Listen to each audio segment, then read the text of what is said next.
Adriana, I hope that your pneumonia is getting better. Uh, Here So, comes Jason. Hey, PD, good to see you. hello, PD. Look at the raccoon. Hi. Yeah, my mom just painted that. She's an oil painter. Wow, that's awesome. Okay. Well, I am going to turn the show over to Jason. Hello. Good to see you. You too. Well, I'm really excited.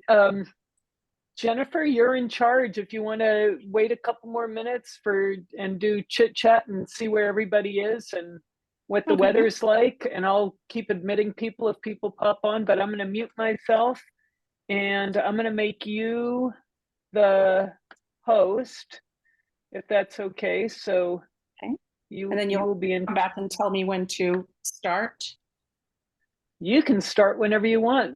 Oh, I thought we were going to chit chat for a minute while we waited for more people to arrive. That is, it's. I'm going to put the steering wheel in your hand, and we can chit chat while we wait. I'll just keep focusing on letting people in, but let's see. I need to figure out how to let you be in charge. I'm going to do that right now. Boop a doop boop boop. I don't know if I know what to do when I'm in charge. Do I do the same thing as I do when I'm not in charge? Yeah, exactly. But I have to leave promptly at 11 because I have to be up in Park City at 11:45. But you will have the steering wheel and you can go for as long as you want. It's a paid account, so if you guys want to stay after, that's fine. But I'll have to pop off close to 11 or right after. Okay, you're in charge. I'm going to mute myself. Okay. I've never hosted a Zoom meeting before, I don't think. I must have at some point. So, so do we still maybe have people coming, or shall we? I'll just talk, I guess. I'll keep a lookout, and it's your show. Yeah, I feel very nervous. I've told this story many times before, but this feels like such a performance being on screen, and I've run through it a few times in my mind, and I think it's just going to be a little scattered because that's how it is. So when I was 22, I did a State Department internship at the US consulate in Izmir, Turkey on the Aegean coast. And my story takes place after that ended while I'm traveling in Turkey. A friend and I had made plans to travel at the end of the summer around Turkey. There are a couple of big circuits that people do around the country, one clockwise, one counterclockwise. So I met him in Bursa, near the Sea of Marmara, between Izmir and Istanbul, at a hotel that we really couldn't afford because it had been booked by the head of the USAID office, who was at the consulate, and he traveled on a different level than poor students like us did. And my friend Dave was very excited to tell me that he had found a hotel for us in Istanbul, in the best part of the city, the touristy part, Sultan Ahmed, near the Blue Mosque in Hagia Sophia. And we got there, and it was a complete drop from this luxurious hotel we had been in Bursa. It was this crickety little place.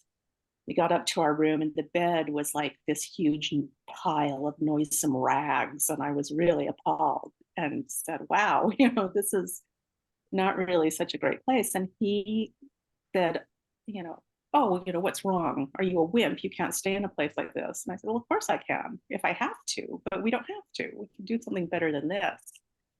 And he called me a wimp, and this set a pattern for our travels for the rest of the summer. And I said, well, that's fine. We can stay here. As soon as the water went out in the hotel the next day, he suddenly wanted, this wasn't a hotel, this was a pension. He wanted to leave forthwith while I drank from a water bottle and peed in the wash basin. He was freaking out. So we went and got a better place. And we spent a few days in Istanbul, and then we set off for the east for the first leg of our journey. We flew to Trabzon in the northeast of the country. And we flew through Ankara, actually. This is a little side note. We flew through Ankara. This was the summer after the big summer of hijackings in '86. So there were a lot of checks that were being done that hadn't before. And in Ankara, we all had to get off the plane, and they had put all of our luggage out on the tarmac, and we had to go around it in a little line, and each one of us had to point out our luggage. And they told us in many different languages, they said this, that if you didn't claim your luggage, it would be blown up. So we all did this, and we got to Trabzon, and we got off the plane and went to get our luggage. And one man was really agitated. He couldn't find his bag anywhere. We said, well, did you claim it in Ankara? And he said, what? He had apparently slept through all whatever 12 announcements in various languages that you had to go point out your bag. So his got blown up. But anyway, we settled into Trabzon and started going around to see things. There's a beautiful medieval monastery outside the city. It's built into the face of a cliff. And at that time, it was beautiful. It was in ruins. They've since restored it. And I think it's not as nice. So we went up to see it. And all the way up the hill, despite the fact that I was ahead of him the whole way, he was telling me what a wimp I was. So we got up to the monastery, and we were climbing through these broken rooms. I had to go first, despite being a wimp, so that if anyone plunged off the face of the cliff, it would be me and not him, or got bitten by poisonous spiders or whatever. We enjoyed the monastery and Trabzon, which is one of my favorite places. We went into a shop one day while we were there, and Dave really loved that he was always in the prime position because he was the male, and he would always sally forth with a big grin to talk to people, even though he spoke not a word of Turkish. And on this occasion in the shop, we went in, and he goes forth to start talking to the man who is the shop owner, and the man turns to me and says, does he speak Turkish? I said, no. And he said, go sit down. I don't want to talk to him. He doesn't speak Turkish. And Dave said, what is he saying? And I said, he said to go sit down and shut up. You don't speak Turkish. It was a wonderful moment for me. So we finished with Trabzon, and we set out for Kars, which is near the border with Armenia, and explored the town, went to see Dolbayazit, this fantastical palace out on the border, went to the city of Ani, which was a medieval capital of Armenia, also in ruins, beautiful place, where I took actually a sub ride. We spent the day being shown around by a taxi driver who was very obsessed with the CIA and wanted me to tell then President Reagan to tell the CIA to stop doing what they were doing in Turkey. Then we set out for Van, which is in the southeast of the country. And this is where we get to the ride of this story. Van is in Kurdistan on Lake Van, Van, the city and the lake are famous for their cats. And there will be a little story about that at the end of this. So we were heading out of Kars, and the way that you traveled in Turkey at the time was you would roll into town on your bus, and you'd get off and be surrounded by a bunch of people who wanted you to go buy tickets at this or that place. They would ask you, where are you going? And you'd tell them where you were headed, and they would take you to the counter to get the ticket to go to that place. So we said we were going to Van, and we were led off to a ticket counter, and I bought a ticket, and we waited. And at that time anyway, in Turkey, the buses ran on time. And this bus was late, and it kept getting later and later. And I asked a couple of times about it. It was coming, but I was a little nervous because it was so late. It just seemed off. We were in a different part of the country. I'd been in the west of the country. I just assumed that customs were different here. Finally, we were told that our bus had arrived. And when we went out to get on it, it was not a bus. It was a sort of mini bus van kind of thing, a dolmuş, they were called. Dolmuş means stuff. It's related to the dolma of dolmates. And so these were little conveyances that took you around, usually for shorter trips than a bus proper. People use them all the time to go everywhere, very convenient.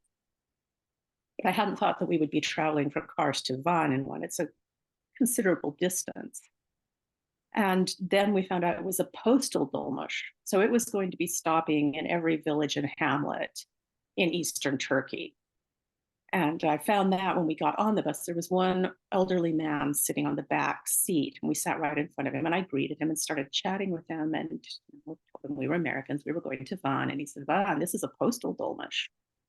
You're still going to be making a lot of stops. Yeah. And I said, oh, and I told Dave, I said, maybe we should go get another ticket. Oh, you're a wimp, whatever. But okay, if you don't mind stopping everywhere, I don't care.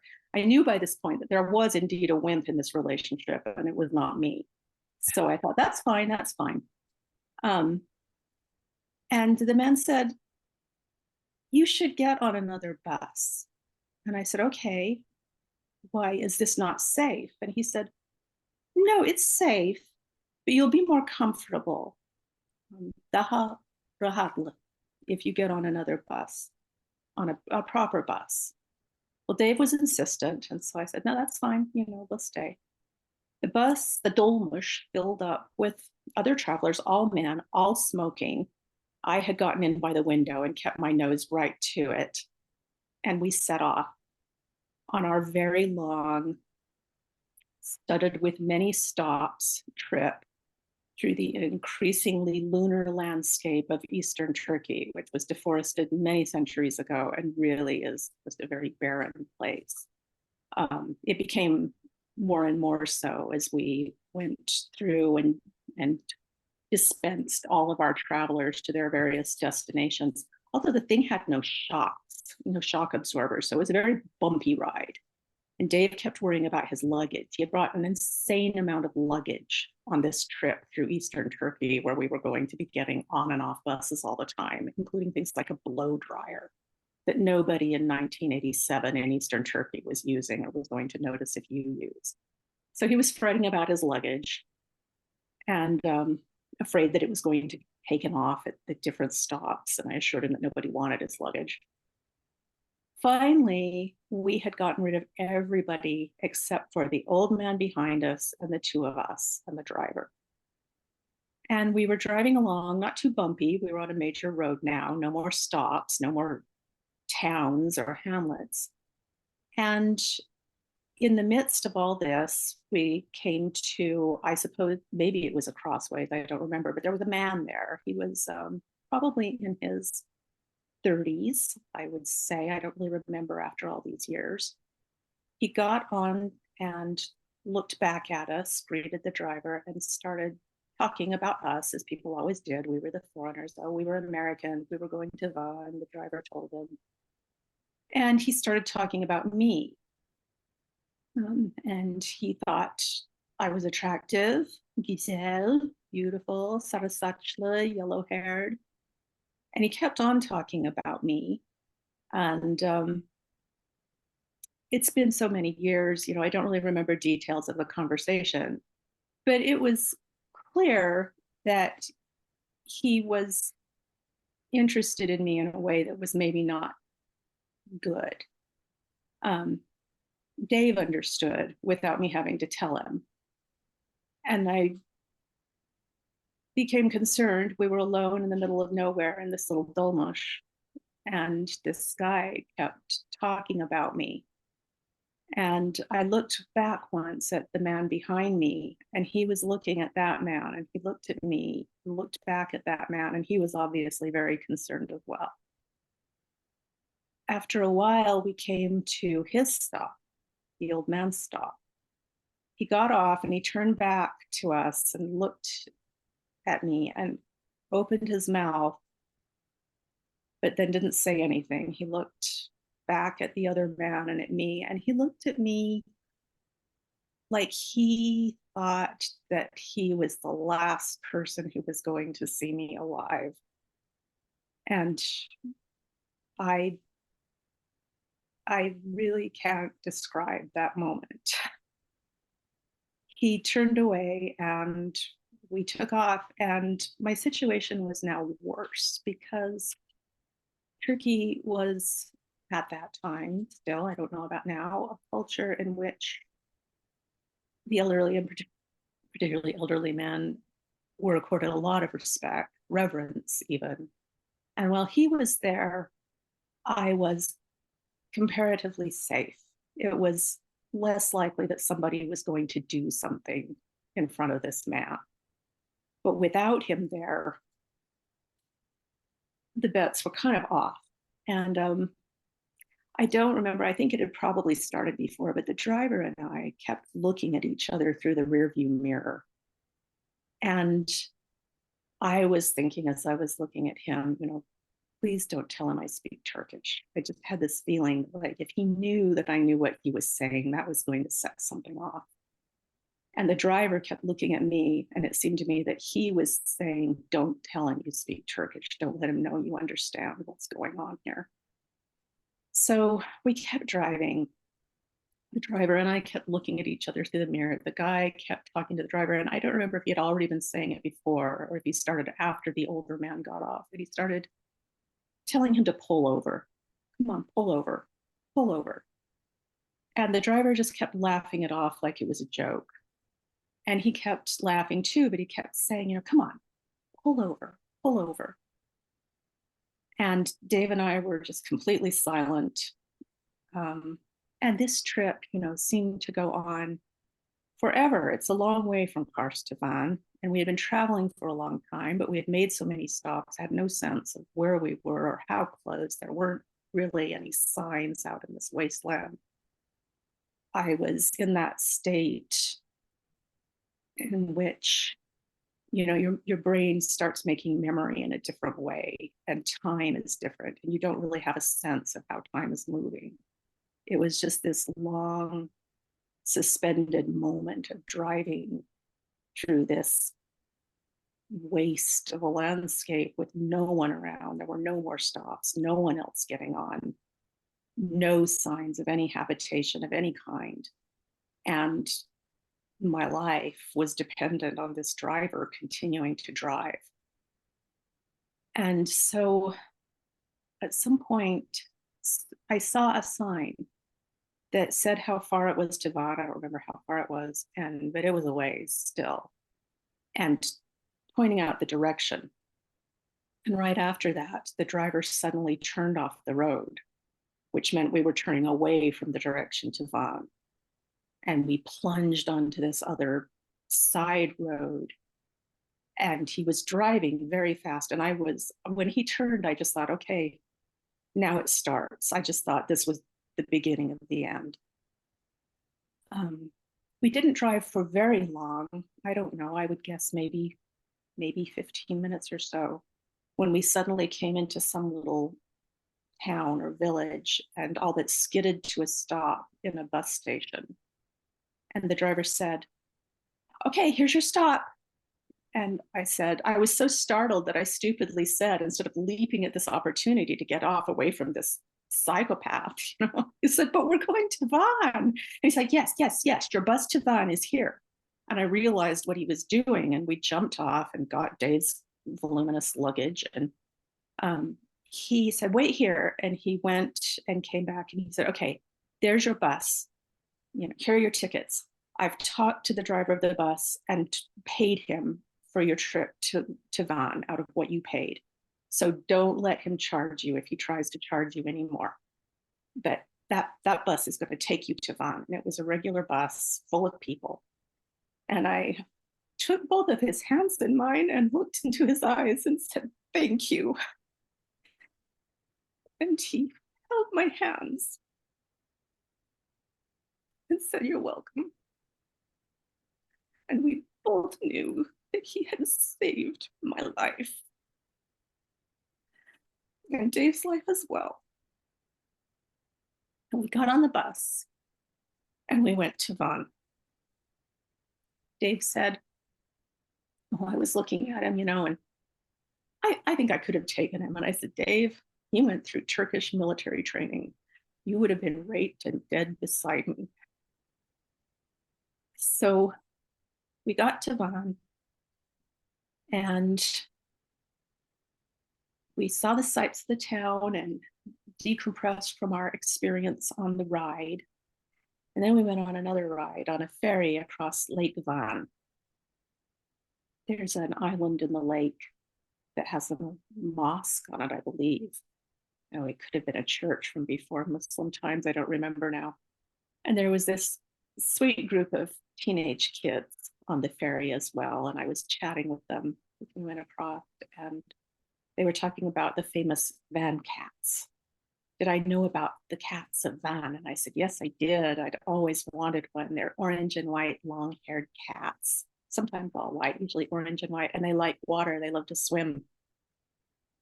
And they said, oh, they had them. They had their Van cats. And I was asking them about them and what their names were. And they were telling me about all their ways. And they asked if I had cats. I said yes, and told them about my cats and what their names were.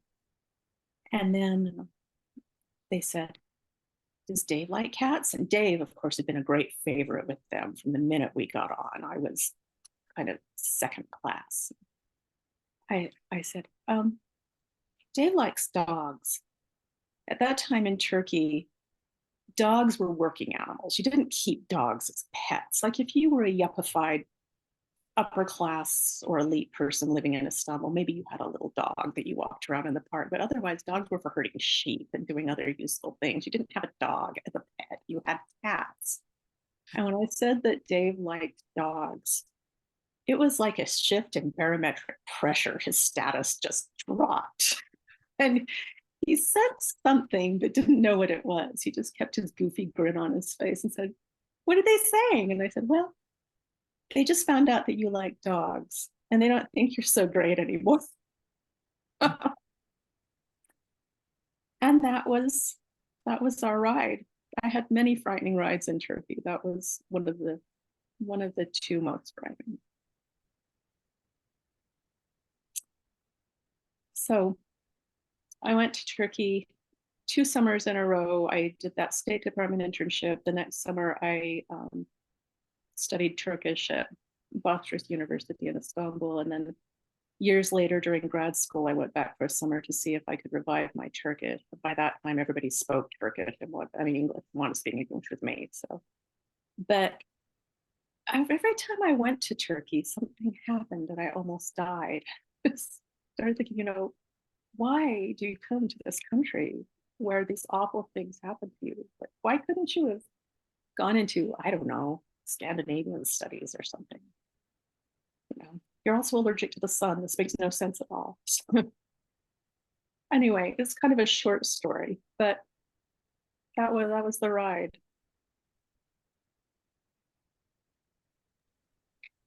So why did you choose Turkey? Why did you study Turkey? What drew you there? Well, I was a political science major, and I was a sort of also undeclared Middle East studies major. I just got interested in Middle East studies. There's a great Middle East studies center at the U. Really, I was misplaced in political science and Middle East studies and all of it. But in those classes, I was particularly interested by the Turkish content. And at that time, I was planning to go into the Foreign Service. Doing it for a summer changed my mind. But a Foreign Service officer came to the Hinckley Institute of Politics at the U to give a presentation and said, oh, we're always interested in people who speak unusual languages that not many people study, and Turkish was one he mentioned. And so since I was interested anyway, I thought, well, I'll study Turkish. I thought, I bet that would mean money to go to Turkey if I study Turkish, and that was true. For 2 summers, I was able to go to Turkey for the summer because I was studying Turkish. So it was that. I studied Turkish from a man who himself wondered why he had studied Turkish. He got more interested in Japanese later. But he was a great grammarian and taught us to use the subject participle. The object participle, which is so complex that even Turks don't learn to use it until they're 9 or 10. And so everybody was always very impressed. It immediately marked me as an educated person that I could use that.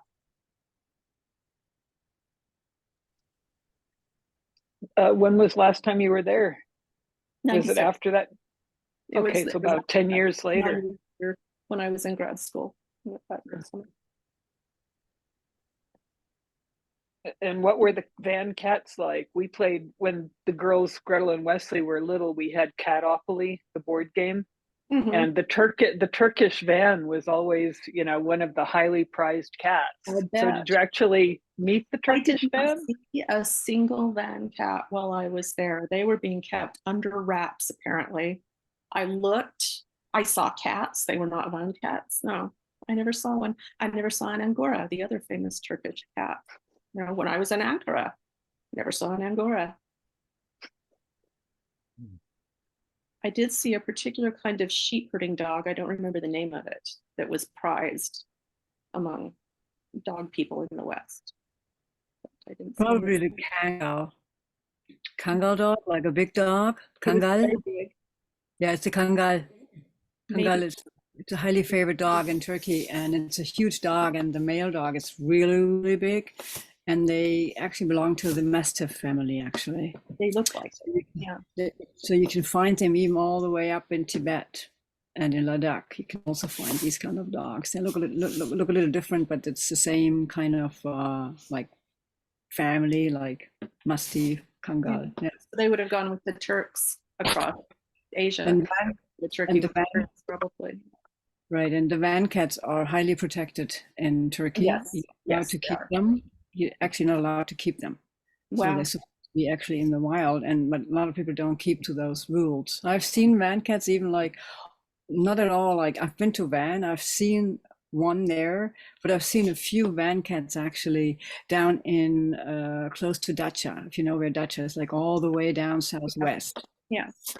It's also famous for some old or antique areas. It's Paragon. I forgot the name in Oh, there's forget you know, yeah. I've been to Turkey a few times. Well, I live in Germany, so and a friend of mine was a journalist, and he lived there for many years. He actually wrote a film about Turkish migrant workers in Germany. He became very famous. The film was actually also dubbed into other languages, and the book was also, I think, it was translated into 12 or 14 languages. Peter Kleiner is his name, and Günther Wallraff. They're very famous. He died a few years ago, but that's how I got to Turkey. And you But must you know have what? communicate easily because everybody speaks German Well, no, not Yeah. everywhere. Like, in the like western part of the country. Yeah. it depends on where you go. And I didn't use German actually as a communicating language. I used some of my Turkish and usually like English Wow. because they actually favored English because and also depending on like if you go like to the area of Kurdistan, Mhm. like what's it called? Gosh. Arbiter and around. Daraka, yeah, exactly. People speak English there because they're very highly educated. Mhm. Yeah. When I first went, nobody really spoke English. I would tell them in Turkish that I was American, not German, that I did not speak German. I spoke Turkish, and they would still speak to me in German. Right. It's of course. I mean, there are so many Turkish people that have some relative that worked in Germany and then they came back to live in Turkey. It's Right. like Italy. But you know what happened to you? I can tell you, you can find. I mean, I have an Italian background, and things like these also happen in Italy. Yes. Italy is the worst, actually. It's even The worse. Italians had the reputation in Turkey as being the worst. No, no, that's the Russian people actually. Like within Europe, for women traveling alone, it's like next to Israel, it's Italy. Mm. They have like no pride, the Italian man, and it's probably the same thing with Israeli man. It's just annoying, very annoying to travel there. Like you always have to kind of like keep a distance to them. Yes. The Italian men were famous because they would actually touch you. The Turks usually wouldn't actually touch you. Yeah, exactly. Exactly. They wouldn't touch you. And Italy is really the worst. Spain is really amazing in that context. It's like if they do try to come closer, you tell them to leave you alone, they leave because they have their pride. Right. That's the difference. I appreciated that in Taiwan. People would make passes at you or whatever, but then when you said no thanks, they would just leave you alone. And I would say that's Taiwan. in Taiwan. I've been to Taiwan. I've never experienced anything like that. That somebody would like want to be more close to me than being just like good friends. Yeah. It didn't happen often. It happened a few times, but they just immediately went away. And I thought, this is you say no thanks and they just go away.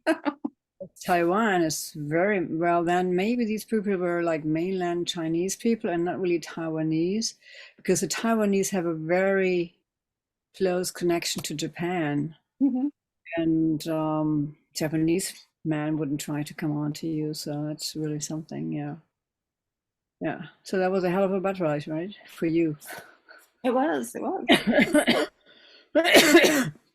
I should have listened to that man when he told me to go get on a regular bus.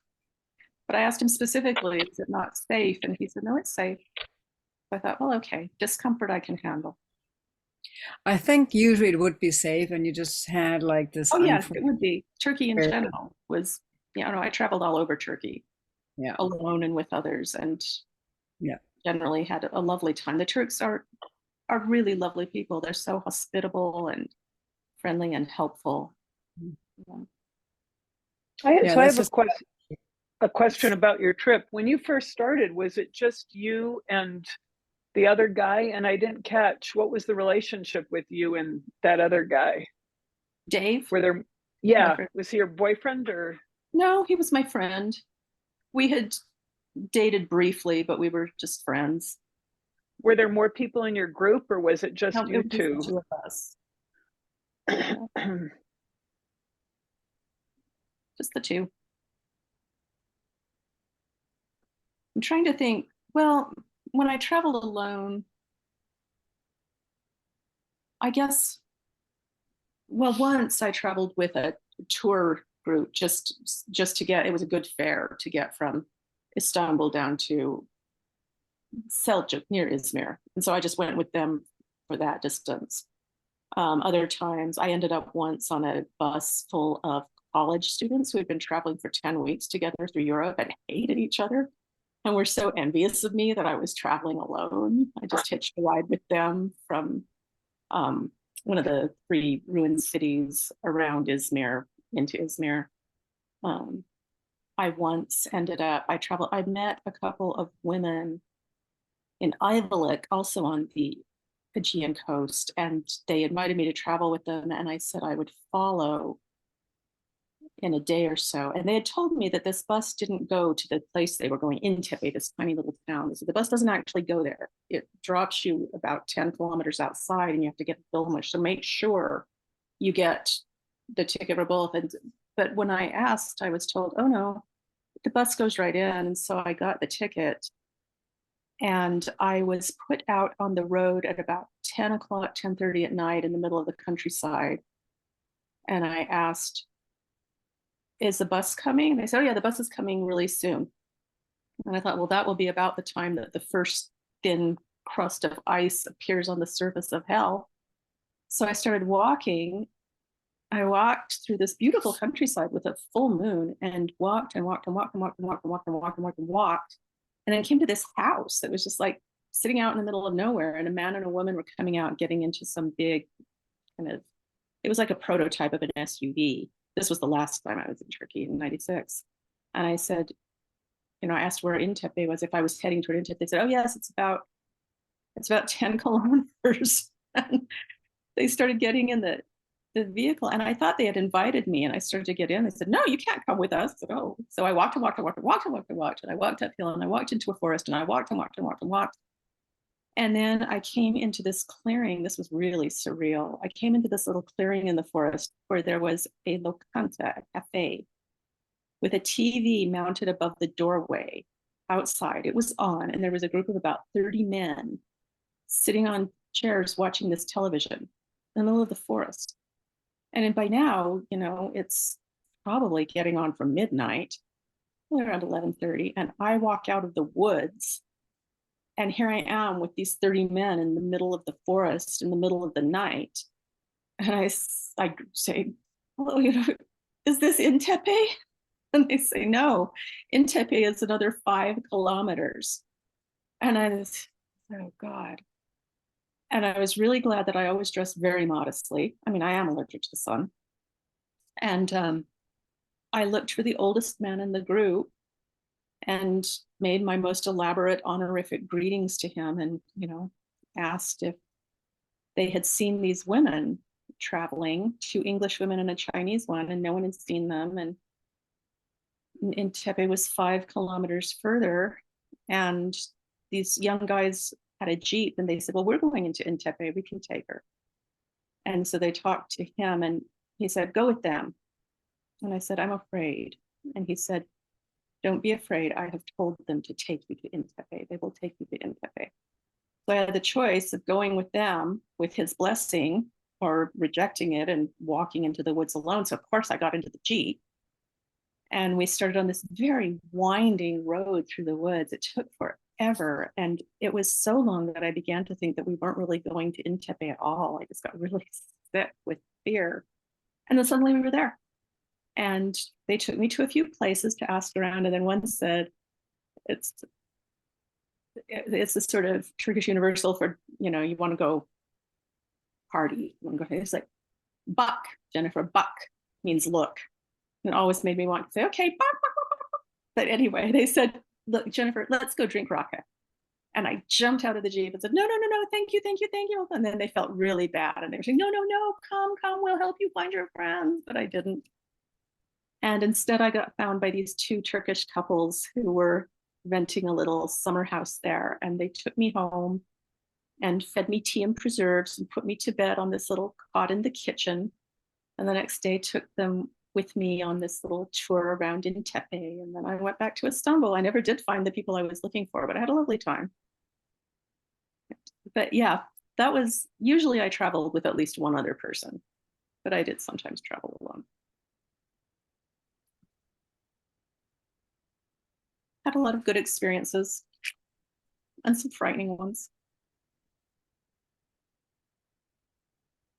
So maybe you want to share one that was really great in Turkey.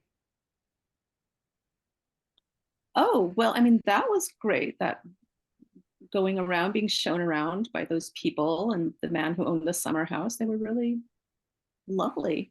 And I don't know. I mean, most experiences in Turkey were great. Turkish people are so ready to help you. Like if you ask, where is something, they wouldn't just tell you that's where it is. They would go with you. They would take you there and show you what the place was. And it was just lovely. I loved rug shopping. You would go and sit and drink tea and be shown rugs. There was never any expectation necessarily that you were going to buy. You would just sit and chat and drink tea and look at all these beautiful rugs. And I did a lot of that the first summer because the people I lived with worked with the consulate, had a friend visit she was starting a rug shop. And so we were constantly rug shopping.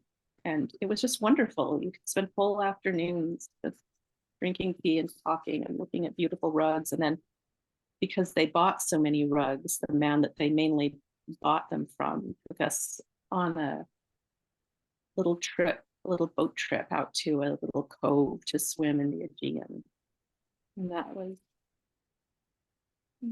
just lovely. We had lots of interactions. I'm mashing different summers together. I traveled with a different friend one summer, and we spent some time with some teenage kids in Amasya in the northern central part of the country who were delightful. We went to a dance and hung out with them. I don't know. I don't think of one particular instance of what was really great, because most everything was great. You know, the things that stand out are always the shocking and upsetting things against the whole background of. And it was hard. I mean, it was hard to travel in Turkey alone. I did travel alone, actually, more than I'm thinking. And, you know, it was a constant onslaught of unwanted male attention. But there was also pretty much always help. And it was interesting, too, that the help also almost always came from men. Older men would almost always be the ones to step in and intercede. Yeah.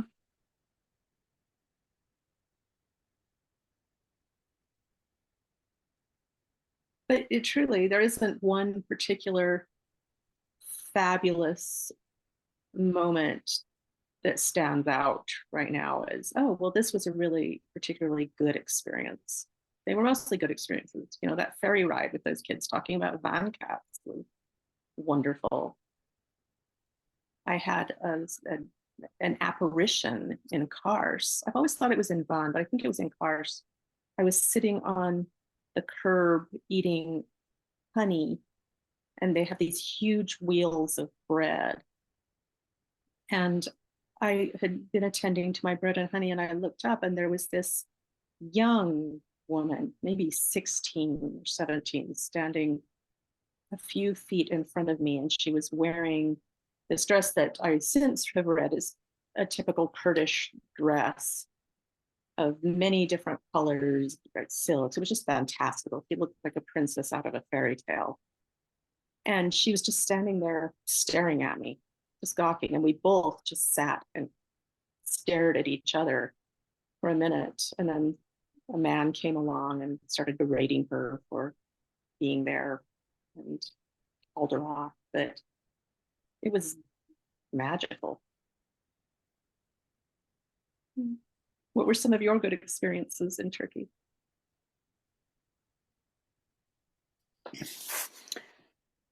Playing soccer with boys on the street. Mm. I enjoyed It's playing tabla. When I travel, what I do is I go close to the where the bus stations, the train stations are, and you can always find kids playing around there. And that's the way how I actually start to meet a town or a place. I connect to the kids. Mm-hmm. Yeah. Other nice experiences are actually there's a lot of craftsmanship still in Turkey or India. Like the countries I've been to, like Pakistan, India, Turkey, like these are like the Middle Eastern countries, or let's say like Muslim countries that I have traveled through. And for me, it was always interesting to meet the kids, play with them, girls, boys, and meet craftspeople, especially in bike stores, because I'm a cyclist. So I would see how they were fixing bikes, and then even though I didn't speak their language, I could show them how I would do things, and I had pictures of me working on bikes with me. So it was always like this connection through the bicycle. So yeah, same in India. As a matter of fact, since I know exactly where it is, I'll show you something. So that's my last time in Tamil Nadu. I don't know if it is possible to actually make it visible to you guys. Not yet. Put it back by your face.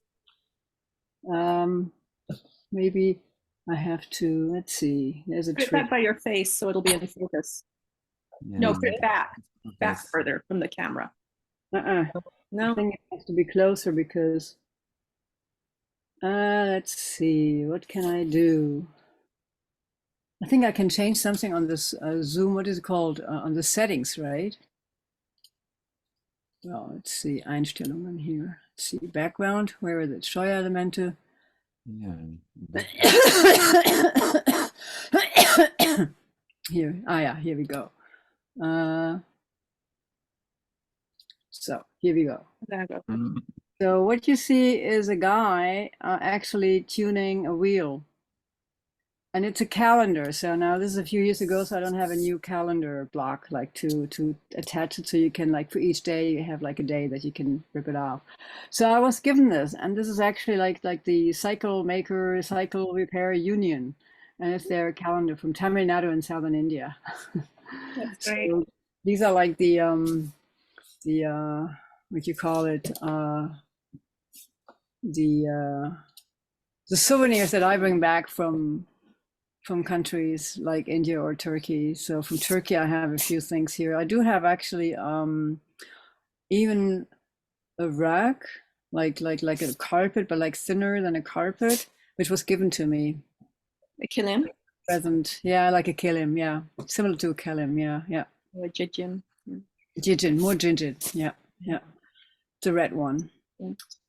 So I had, so these are like my my experiences with with Turkey. Meeting great people. I'm a vegetarian, and they always respected my non-meat eating because I've been born and raised vegetarian. So I always found the food that I wanted to have. And yeah, and I went a lot like into the countryside. And one time I went with this friend of mine who is this journalist, or who was a journalist. He's not alive anymore. So we actually hiked up there, the hills where he was living in Dacia. And one point we were on the way to a cave that was used by Christian people in, I don't know, medieval times, whatever. And unfortunately it was destroyed. But on the way back, we took a detour, and we met people who had just had prepared their meal, and they invited us. Yeah, they always invite you. And it was great because I remember it was potatoes and tomatoes cooked together, actually, just with salt, nothing else. And they had a few olives, and I think it was raisins. Yeah, they had raisins, like dried raisins. And we just had a fantastic afternoon meal.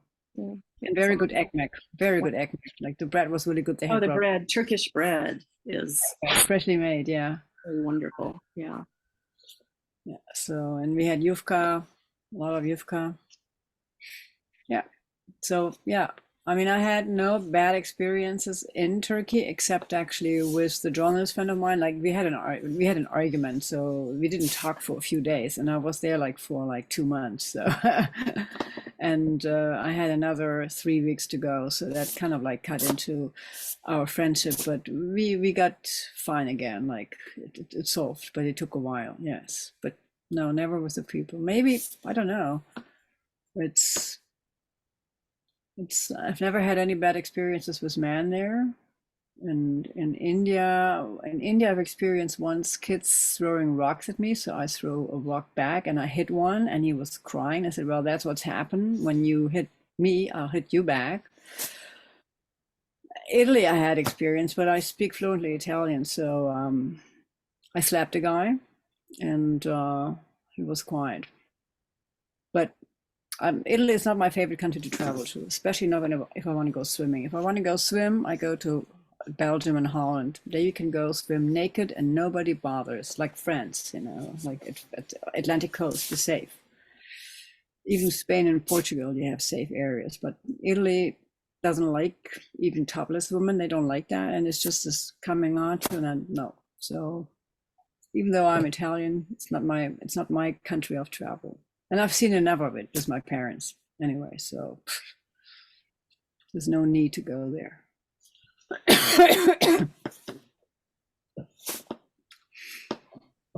Jennifer, would you go back to Turkey? I mean, you've done so much travel between 86 and 96, and it seems like these days everybody I know is going to visit Turkey. I haven't been there yet, but it's beautiful. Yeah. It's beautiful. And it's so many different countries in one. It's just the regions are so different, the scenery. I don't know that I would go. I mean, if I had the opportunity, if somebody said, hey, we're going to Turkey, we have an extra ticket, you want to go? Of course I would. But I don't think I would, just because I have been there. I've spent quite a bit of time there, and there are so many places I haven't been. So I think I would rather go other places that I haven't already traveled. It would be interesting to see how different it is. At the time I thought, wow, I should come back in my 50s when people will leave me alone. And then I started seeing all of these women in their 50s and 60s, mostly German, who had younger Turkish boyfriends, and all of the Turkish, there were all these, not all the young Turkish men, of course, but there were a group of young Turkish men who were looking for sugar mamas. I thought, damn, even if I come back then, I'm still going to be bothered. I'm not going to be able to buy anybody a car or set them up in a business. So they'll really be unpopular. So no, I think I would go other places. But it is beautiful. I mean, I encourage anybody to go to Turkey. It's such a beautiful country. The Turks are so wonderful. They're so open-minded, as you say about the vegetarians, like the Turks, they wouldn't even require you. It depended In the West, they would. In the not even always then. And in the east of the country, they didn't even expect you as a woman to cover your hair to go into a mosque because you weren't Muslim. So they didn't expect you to do that. I always did, just out of respect. But they were just so open and accepting and hospitable in every way. They were just really wonderful people to be around. But you did have to deal with all of that intrusive attention. You know, when the last summer I traveled there, a different friend came to meet me and travel for the summer, and she was laughing at me when she got there the way I would go through the street like a shark fin through water. I did not look left to right. I just went laser focused on where I was going. I didn't stop. I didn't speak to people. And I said, you wait, it's going to be you. And sure enough, within a very few weeks, she was doing the same thing. But it's beautiful. And Hagia Sophia is my favorite, probably my single favorite place in the world, the interior of Hagia Sophia. It's unlike any other. That and a temple that was made in a cathedral in San Cristobal de las Casas in Chiapas. Those two places would have a spiritual intensity, even though Hagia Sophia is a museum now.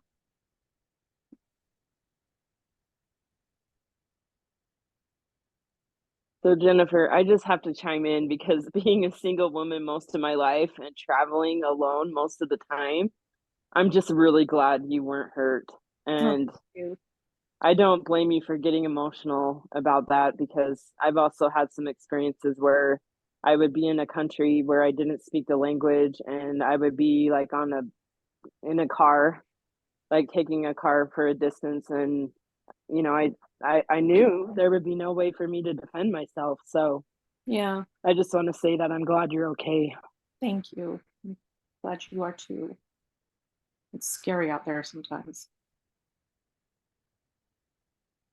But if you want to see the world, do what you have to do, I guess, if you have that drive. And thank you for sharing this with us. The Jason that was with us a while ago, he told us a story from Far East, and so it seems like a great way to travel on the via Zoom and without burning much fuel and without polluting the earth. But it's when somebody that we know speaks about their journeys, it feels like we in part like you took us with you there. So I feel it feels refreshing. And I don't know. I was wondering, Walter, do you feel drawn to traveling still, or do you feel like a different period of your life that you left behind, and you are okay now where you are in Salt Lake City, aren't I'm you? in Salt Lake City, yes.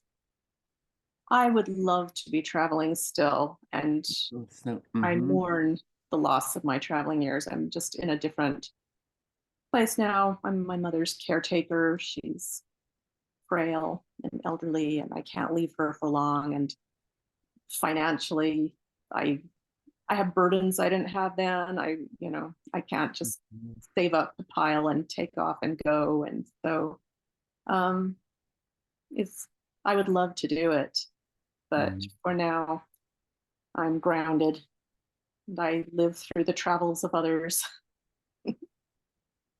My mother actually is about to travel. She's going on a road trip to Arizona with her older brother. He's 85, she's 83.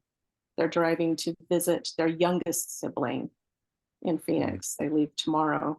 They'll be gone for a week. We're packing her snacks. Are you from Salt Lake City? I am from Salt Lake City. I thought I would leave at 18 and never come back. And I've lived in other places, but here I am.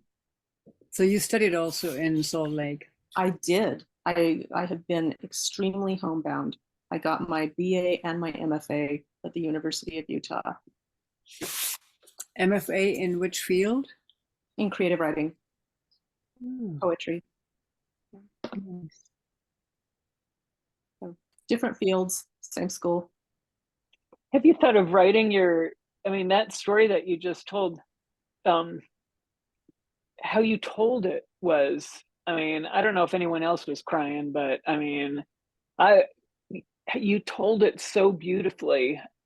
I mean, it could have been a movie, how you painted the picture and just it was really well done. It was, I felt yeah, I like mean, I was very thinking this should be a scattered. movie. What's that? I felt like I was very scattered. Some of these stories I feel scattery when I think of them. It's hard to Have you focus. thought of writing, I mean, with your background and all your Oh, yes. experience and your writing, have you thought of maybe publishing a book? Oh, about- yes. I'm the only one in my writing group who has not published a book. Yeah, there's something going on. I've published poems. I've published a number of, poems in various journals and such. I have a manuscript. It's been sitting around getting hoary for years. I have a project that I've been working on for years, or rather not working on for the past years. It's Ways of the Brain Are Mysterious. But I do need to write that story down. I never have. It's hard to write experiences like that. I have a poem that I wrote out of another experience I had in Turkey. It was very, very dangerous. And when I was writing it, I had to keep taking breaks. And I also, when I get very deeply upset, I sometimes fall asleep. And so I would keep falling asleep as I was writing this poem. And I've never finished it. And this story too, I haven't written these stories down. And it's a sort of cowardice, really, I think. I need to commit to it. And yeah, I'm actually planning on writing the draft of this for my next writers group meeting next week. I'm finally doing it. I haven't sent work out in a long time as well. I need to start doing that. Well, this has been recorded, so you'll be able to, but not that you need to view the recording or whatever. Sometimes, I don't know, writing that's helpful is to record it and then it helps it be linear instead of. Yeah. Anyway, I'm gonna pop off, but I'm gonna thank you profusely and thank you, Adriana Marek, PD, Richard, and Jason, who's not here. I'm gonna leave it on, but I'm gonna run and thank you so much for the story. Thank you for inviting me. Thank you all for listening. And thank you, Adriana. I really enjoyed your story. Thank you. It was great. Yeah, you did a good job. You're a little too self-conscious, I can tell, but you did great. Oh, thank you. Yeah, you're welcome. Yeah, it is scary. I can see how scary that would be. Men, I don't know about men in other countries much because I was only overseas when I was. I don't think it's that way in the U.S. Do you? Yeah. Yeah. Oh, yeah. And yet I can say something about that. Because in the US, men have a different education than, for example, in Germany. And it also can be annoying because very quickly they'll ask you if you have a boyfriend or if you like finance. That question doesn't come up that easy when you have a conversation with somebody from Germany who is a German person, actually. And but I have a lot of sympathy for you, Jennifer, because I mean, I've traveled these countries and to have these looks at you, you know, so annoying. And even though like when I traveled these countries, I always try to travel in a season where it's not warm, so I could run around actually with a jacket like this, and yet still, I mean, there's this curiosity because you're from a different country, and also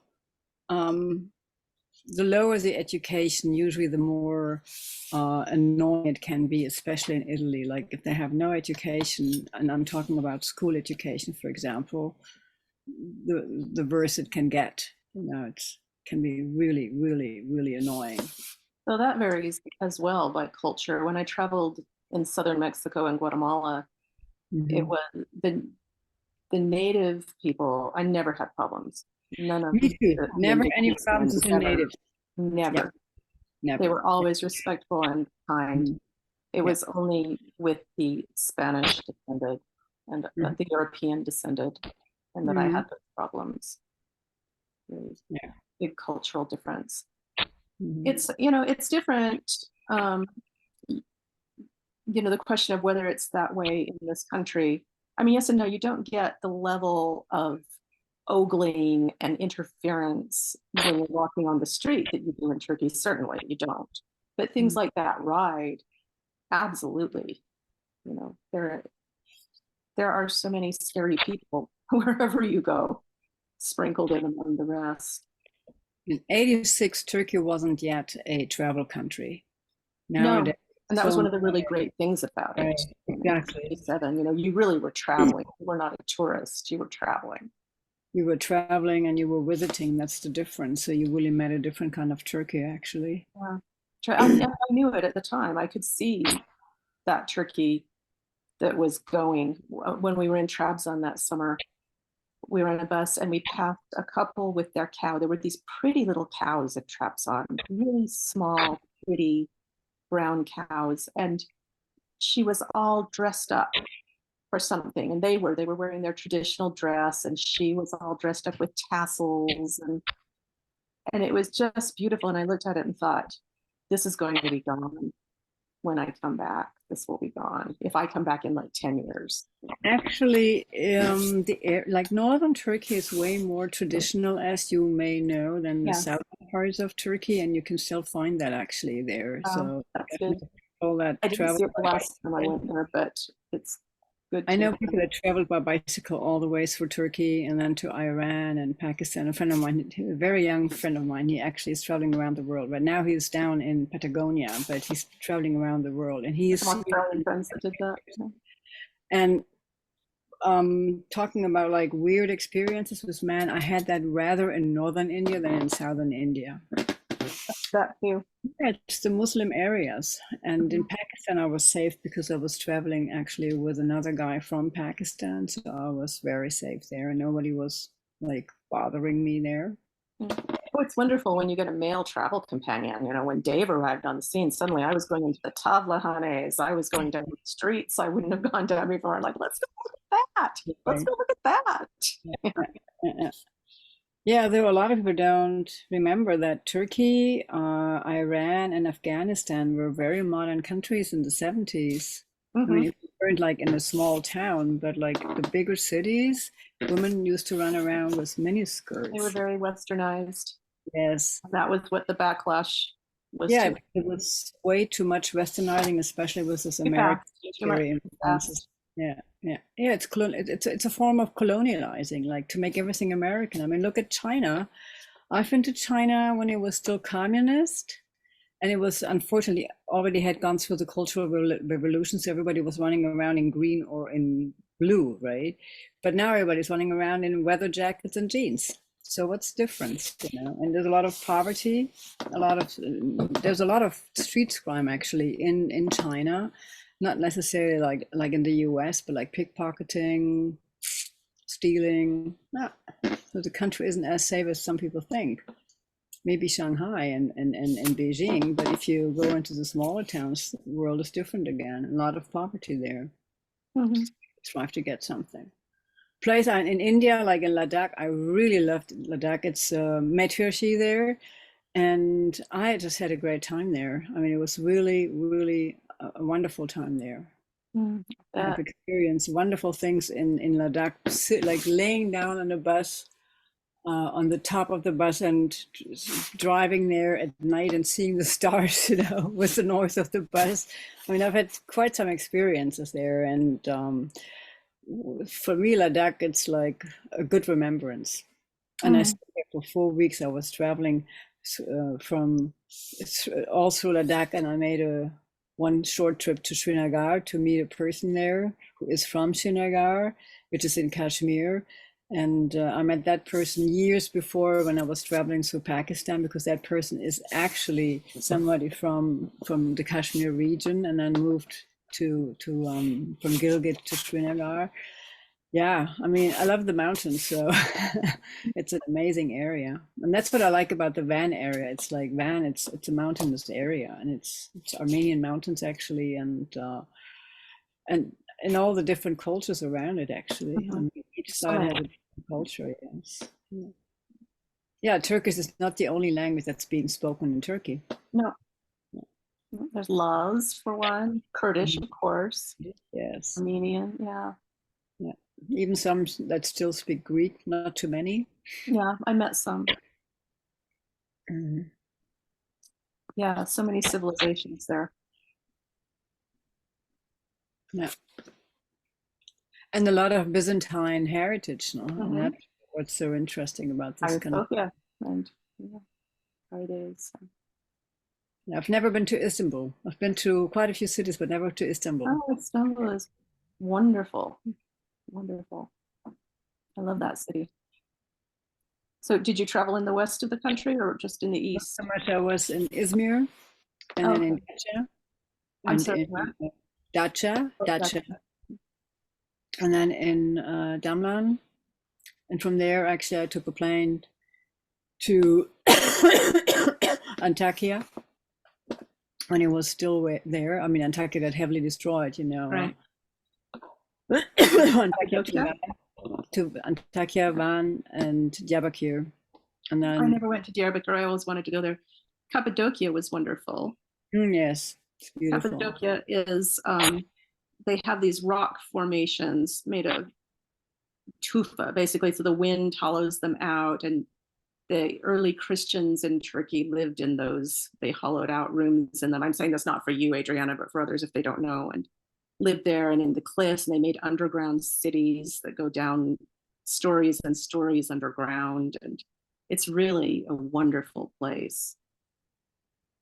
Unfortunately, it's full with tourists now. Oh, it is. Yeah. Balloon flying there now, so that's so different now. I don't know that I would want to go back there. I wouldn't want to see that. Where is that? That is Cappadocia. It is in south central Turkey. Okay. I have seen diagrams of those underground cities. Yeah, they're amazing. They had livestock and everything down. Everything down underground. It reminded me of the science fiction film The Mole People I loved when I was a kid. Yeah, we went down through one of the cities, and it was amazing. Wow. And that was, talk about being a time before tourism. Like, there were no safety regulations at all. We were going across the faces of cliffs on tiny little ledges. I was being hauled between rooms through these holes, and I almost stepped into a 45-meter air shaft. It was just wild and woolly to go there. That's an adventure right there. So great. I'm glad I survived. Glad I didn't step into that air shaft or fall off that ledge. When we are young, we're not aware actually of all the danger, and that's a good part about it. Yeah, you're aware as you're doing it.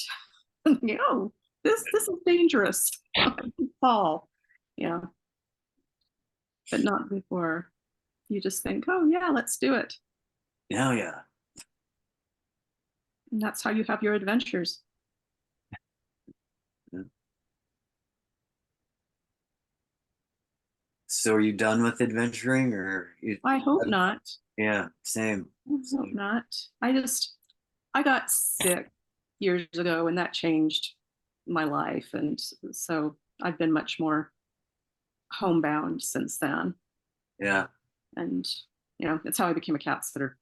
I needed something that I could do, and I couldn't do the work I had been doing because of the illness, and so I started doing that. Let's see. But- do you have your own cats, Jennifer, Oh, in I Salt do. Lake City? I do. I keep hoping that Mm. she'll come and appear. I have one at the moment, my little Biscuit. She's very shy, but the last time we met, she was around. Her tail appeared on screen a couple of times. But I kept hoping she would come and peek, but she never did. Judging from what you told us, that Turkey seems to be quite a cat-friendly Oh, they're cat place. mad. The Turks adore cats. They adore them.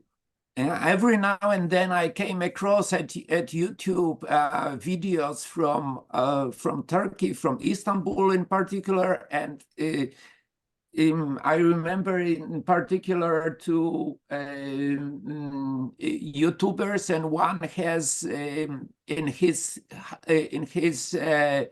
house he has a room just for cats that are they own cats, and he also allows stray cats to come in, and there are like, I don't know, 24 or so cats.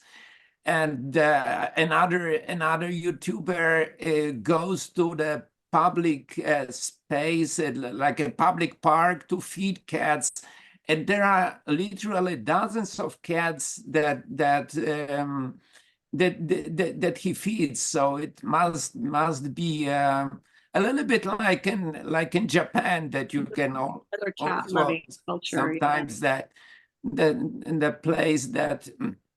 I've noticed this when I compared it to my city, to Warsaw, Poland, that I've noticed this year there's not so many stray cats anymore. Perhaps this trap neuter release program works, and maybe the population decreased. But when I compare it with Turkey, especially with these YouTube videos, this is a huge difference. And speaking of your own cats, do you find that it's a little bit more difficult to travel because it's when you have cats? Because this is what happened in my life, that I stopped, literally I stopped traveling when I noticed that my cats just miss me when I am away. And Yes, I have clients tell me, "Oh, you won't see my cat," and I get there for the first visit, and the cat is waiting, you know, for company. They think people who say, "Oh, I just leave food for my cat and go," and I think, you know, I see the cats when their people are gone. You see your cat happy when you get back. The cat is happy because you're back. It doesn't mean it was happy the whole time. I see how lonely they are. But yes, I do miss my cats when I travel.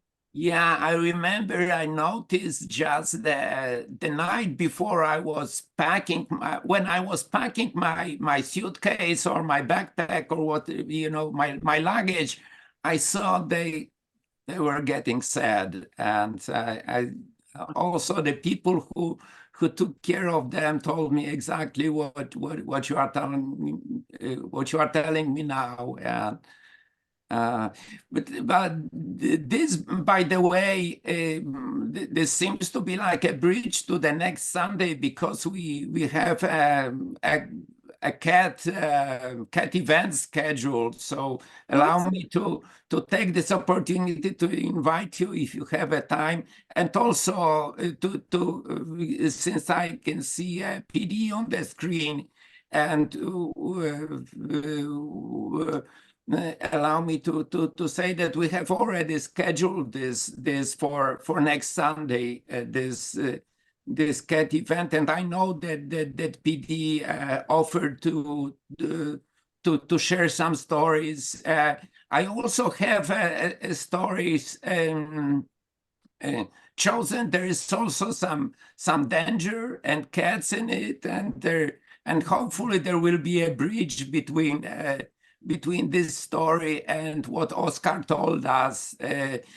a few weeks ago. So everybody is warmly invited. Oh, that sounds great. I'll be there. My cats, the last time I went to Turkey, I had a roommate. And so the cats had him still. He told me when I got back that when he would play, and it was back in the era of voice machines, I mean, message, whatever they were called, answering machines. And he said that when he would play my messages, my cats would come running at the sound of my voice, meowing and being anxious. And the day that I returned, he said 20 minutes before I returned, my cat Lilith, who I was particularly close to, went and just sat by the door and waited. She knew that I was coming. Mm. Shows we are not only can openers, but we are really our companions to the cat. That's true. I have no cat because I travel too much. Like I'm too often away. I don't want to leave the poor thing alone. And I've seen at Petey's place a beautiful cat, and it doesn't have a tail. That's interesting. Oh, thank you. Yeah, Yeah. he doesn't have a tail. He's a rescue. And actually, I was already pretty much, I had made up my mind to adopt him when I was in the room at the adoption center at the shelter, you know, and the volunteer came in and she goes, "Oh, he's playing with you and he doesn't have a tail." And I go, "What?" Like I didn't even notice. And then, you know, I run out and call my friend Robert, "He doesn't have a tail. Should I adopt him?" And he's like, "Well, you know what it's like to be disabled. You should adopt him anyway." So he had lost his tail? Yeah, the front desk was telling me his tail got amputated, and I don't know if it was a sob story to try to get me to take him home, you know, or if he was born that way. The vet kind of thinks he was born that way. He had a sister at the shelter as well that had the same tail, so the vet was thinking maybe it's genetic. Inbreed, very often inbreed, because it seems to be some sort of like a special breed cat. Like Manx cats don't have tails.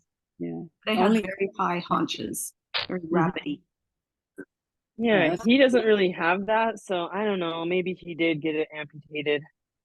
Because sometimes when they're kittens, they'll put the rubber bands around the tail, and then the tail will not have blood to it, so it'll fall off. They do that to cats? And yeah, some people do that when they have kittens. Oh. This is not like a vet that would do that. You know what I mean? This is I've never heard people of that. that think, oh, the kitten would be much cuter without a tail. And so I've heard some people do that. But I'm always praying. I'm like, oh, please, I hope OG's just is genetic. Like, because I don't want him to be in pain, you know? In some countries like Thailand, they cut off the tail, and I think it's because in the tail there's like bad spirits. It's terrible. Yeah. Oh, that's weird. That's a weird cultural belief. Because the tail has so much a mind of its own, because it has that nervous center at the base of it that's almost like a little mini brain and controls it. It's the spine. It's up to no good. It's part of the spine of the cat. I mean, they need it to jump and to for their balance and balance, yeah. And it's so expressive. It's so much a part of the cat's expressiveness.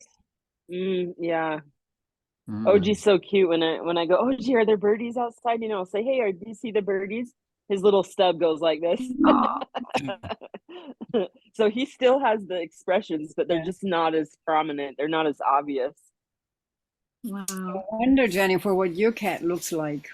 I wish she would come. She's beautiful. She's a little cream-colored, long-haired cat.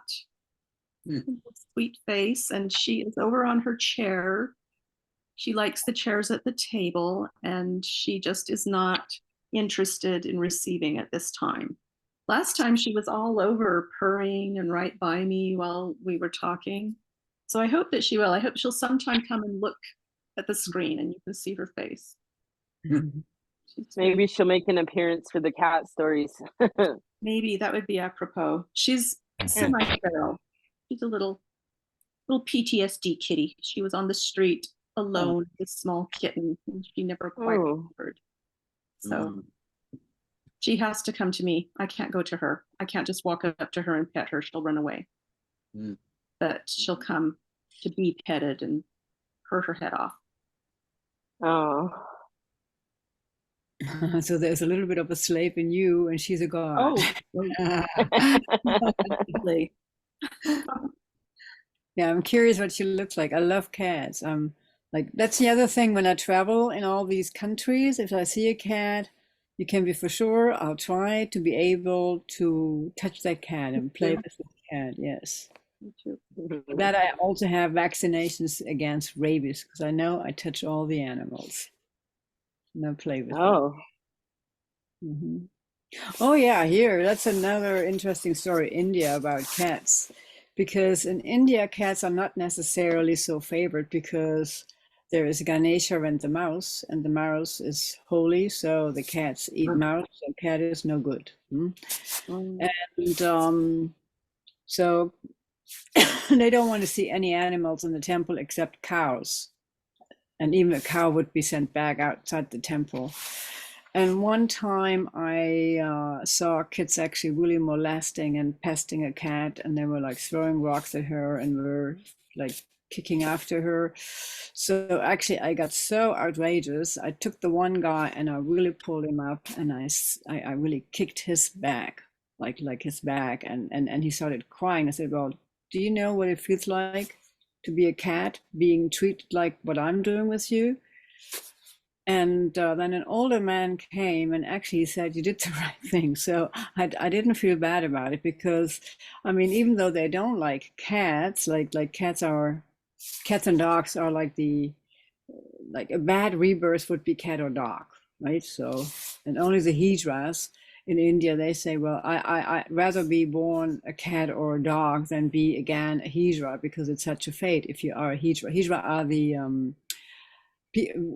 people that are born in a male body, but they convert to a female body, which means they castrate themselves and they run around and they do like hand reading, palm reading, and all that. So it's a different story, hijra.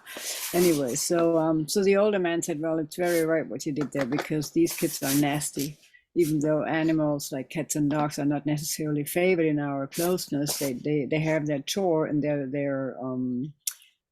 duty here. You're not allowed to harm any animal. Yeah. So yeah, that's the fate about dogs and cats. It starts in Eastern Europe. It starts in Hungary already, where you can find the dog all day long on a leash in the sun, no shade, not enough water. And then we have all these rescues from Western Europe, but we also have here a lot of trouble with people that are not taking care of their animals and they should be taken away from them. So we have animal shelters completely overfilled now. Like during COVID, there was like almost no animal in the shelter, and now they brought them back. I don't know if you had that phenomenon as well as in the US. It's terrible. I feel so sorry for the animals. Yeah. I had a client who got a cat during the shutdown for companionship, and she didn't know anything about cats. She'd never had one, and she said to me, "Well, I noticed that she's always very needy after you've been watching her." Like I had broken her cat or something. And I said, "Well, she gets attention. You know, if I didn't engage with her, she would never come out from under the table. She needs attention, companionship." And she just wasn't prepared to give that. I think she thought a cat was something like, I don't know, a tchotchke or a figurine or something that you would just have sitting around. I don't know. And she eventually decided to rehome the cat. And I don't know what she expected. I tried to help find the cat a home. There is that beautiful kitty. What a beautiful face. Kitty, kitty. Uchi.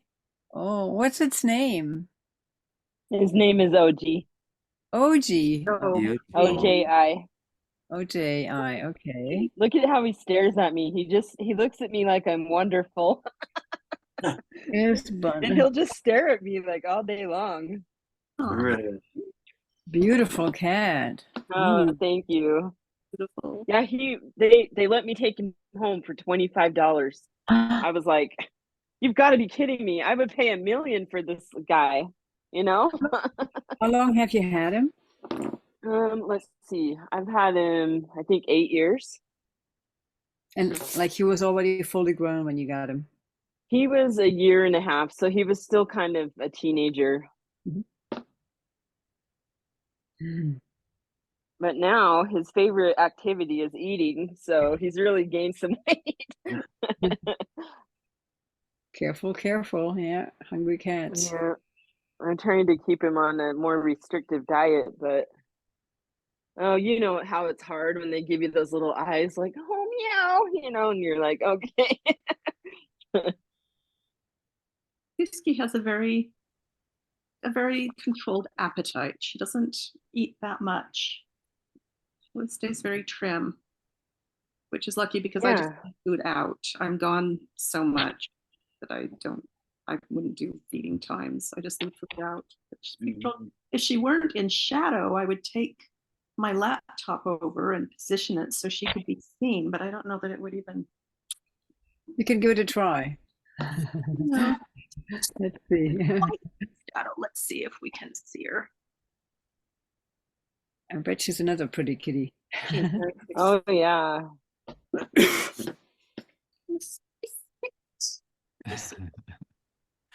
See where she. Oh, no. I looked at her. Let me see. I don't know if you can see it. Oh. Yeah. Oh, she's got her tusks all over. Sweet girl. There she goes. My little biscuit, my little tea biscuit. Okay. Me. She's beautiful. So is she all white or is she like tricolored? It's cream colored. Oh, okay. Darker cream on the back and a kind of creamy, almost white underneath. That's So she's a mix of something, I guess, like mix of like Persian and something else. Yeah, Persian and who knows. Sort of a bunch of different things. She has the roundness to her face like the Persians do. She has beautiful eyes. They're deep, sort of orange, golden orange, pretty eyes, wild eyes. Oh. Yeah, my little biscuit. Bisky for short. She won't come into the bedroom anymore. We had an unfortunate mat removal incident about a year ago, and she will not come back. She's mostly self-matting. She'll get mats and I'll work on them and my mother just with our fingers at the edges. And then once they get loosened, eventually I'll find the mat on the floor somewhere. So she's very deluxe, self-dematting cat. But there was one last year that just got away and had to be removed, and she's never forgiven me. We can only commune in the living room now. Living room in the front alcove, not the bedroom. Oh, wow. That's amazing. Their memories are so long term. Oh, yeah. Yeah. You live with your mom at one place, or? I have an apartment house and I live in one apartment and she's in the one across the hall from me. She moved in 2.5 years ago. Wow, you own the whole building? Yes. Wow. So you're a landlady as well? Yes, I have 3 apartments that I rent out and then the 2 that we live in. Oh, wow. Where about do you live in Salt Lake? I'm in the Avenues near the university. It's a historic neighborhood that is not going to be for long because people are moving in and knocking down the houses and building their boxes du jour. But it's the neighborhood that I lived in when I was in college. It's like, so I found a way to live here by. Yeah, I lived at the Zen Center in the 90s for a short while. At the event center? Yeah, at the Zen Center. The Zen Center. Oh, no, which? South Temple and okay, that's the one that was mentioned last time. Yes, I lived at the University Park. Zen Center a little further south. Yeah, the one that's like the Canyon Zen Center was like exactly across this park that's next to the U. Yeah. Okay. Like 5 to 10 minutes walk to the pool of university pool. Yeah. Very close by. Adriana, what years were you over there at the Zen Center? At 1995 and 1997. Oh, okay. I didn't come along till 2000, so. Yeah. Yeah, I spend more time in the Zen centers in Los Angeles, like close to Los Angeles, and in New York. But I've been practicing actually with a German Zen group for many years, even before I actually met the Americans. And Oh, then both of them, yeah. hmm did you live at the Knickerbocker when you were downtown in Salt Lake? Was I staying at the Knickerbocker? Yeah, yeah. No, wait. Did I stay in the Knickerbocker? No, there was the Knickerbocker building, the building where the Zendo building, and there was a third building. I lived in that third building. Oh, okay, the house next to it. Yeah, the house Mhm. right on the left side of Knickerbocker. Yes, yeah, Okay. on the second floor. Each Yeah, time. I spent a lot of time over there. Like just, well, obviously when you're in the Zen community, you're going to be meditating a lot and stuff and going to the classes and, you know. Mhm. Yeah. Yeah, I liked that building. I liked it actually more than the Knickerbocker. I'm sure the Knickerbocker was old and kind of run down. I'm trying to think if the Knickerbocker building is still here. If that building is Yeah. still erect or maybe torn down. I think it's still here. Yes, it is. It is. So many buildings are being knocked down. You know, what's left of the older buildings. There's an old Greek Orthodox church that was just destroyed last year. Mm. Very upset. Really, where is that? On 4th East, so about 9 blocks west of the U of the university. It hadn't been in use for decades. It had a restaurant in it for years. And then they moved. Now it's gone. It's just, there is no protection. There's just a $10,000 fee if you destroy a house, for example, in a historic neighborhood like this. And so the people buying houses now just put it into the cost. And Oh, wow. just do it. There was a house in, you know, Federal Heights, which is east of the avenues right next to the university to the north. It's a richer neighborhood, beautiful houses. There is a local, she was a bookstore owner. She had a house with famous gardens. She had spent 40 years on these gardens and I never got to see them, but apparently they were just exquisite. The house was a nice house. It was a craftsman bungalow, but the gardens were what was really famous. And this couple bought the house. They raved about the beauty of the house, the woodwork, everything, the gardens. Oh, they loved it all. And the minute the papers were signed, they razed it to the ground. And Oh my gosh. everything, only to be shocked at the hostility of their neighbors after they had done this. And then to be unable to do what they wanted to do. They wanted to build a group of buildings and have I think their kids maybe come with them or other relatives and have this little sort of, I guess, commune there. But there was an outbuilding that was partly owned by one of the neighbors who wouldn't give permission to take it down. So now there's just this gaping hole still. They fled to Park City because they were in bad odor after doing that. And it turned out after that they had tried to buy another house in the neighborhood, but they had told that owner what they planned to do and the owner wouldn't sell to them. And so they went and bought Betsy's house and deceived her and then did this. So it's kind of the Wild West and our historic neighborhoods are being slaughtered.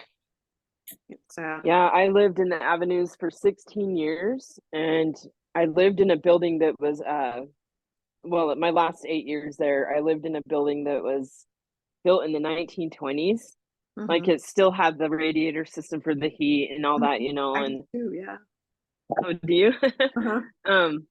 And then shortly after I moved away, they sold the building to a property management company that they didn't tear it down, but now they just don't do any maintenance, you know, because I still have friends that live there and you know, they're just letting the building go to waste. That's like I had a friend that's living there that the water was actually coming through the ceiling and they wouldn't even go in and fix it. Yep, that's the same story. Next door is full of those stories. Which building was it? Where was it? It was Castle Heights on First Avenue. Okay, yeah, There's a neon sign out front. yeah, uh-huh. Yeah. I think that's happened to all those buildings in that part of the avenues, Yeah, it's horrible. one after the other. All the property management companies are trying to buy up all of the housing stock and Mhm. make it That's a Yeah. the new thing in the US. Like rich companies buy out houses from older Yeah. people, yeah, and they're the people they move somewhere and have a good life. Yeah. And if these are houses that are actually like let's say like several apartment houses, where you have like a house like with 5 or 6 apartments, so what happens? They don't do anything, so the rest of the people will move They know. out, and then they just wait for the building like to collapse, and then they just can strip it down. part of the extraction economy. Just go Mm. extract all the value out of it. They got all of the money, the free money Yeah, during the yeah. recession, all this Mm. free equity money, and that's what they're doing with it. Yeah. Horrible. Yeah. Yeah. I just found out last week that my building here that I just moved into 6 months ago, it's been sold to a new property management company. And a lot of the people, the reviews online are saying, oh, they just wait for, they don't fix anything because they want to push you out, and then they'll try to renovate it and get more money out of the apartments. And I can't do that because I'm on housing, so I'm gonna have to probably move again. Mm. Yeah. The horror stories of people having their rent raised by $400, $600 a month. I'm constantly getting queries about my house. I was getting so many calls that I made my outgoing message for my cell phone. Hi, you've reached Jennifer, and I'm not going to sell you my house. Mm. Oh wow. I wonder what's the average rent for an apartment, let's say like a 2-bedroom apartment. How much rent do you pay in Salt Lake now? In the new ones, it's probably around 2,200 a month, maybe more. Whoa. Yeah. Oh, no way. Salt Lake City, a few weeks ago, there was a list of the most expensive cities in the country. Salt Lake City was number 3. It used to be so inexpensive. Like and next to like New York City, because New York City is like that price. You pay for like for an apartment that has like, let's say, okay, if you live in Manhattan, I know someone who lives in Manhattan and he pays about $4,000 rent in Manhattan. The same place can be more expensive in Brooklyn for some reason. And I think he has like it's a 1-bedroom and like kitchen living room. So like the kitchen living room is pretty big actually, and a bathroom and an extra.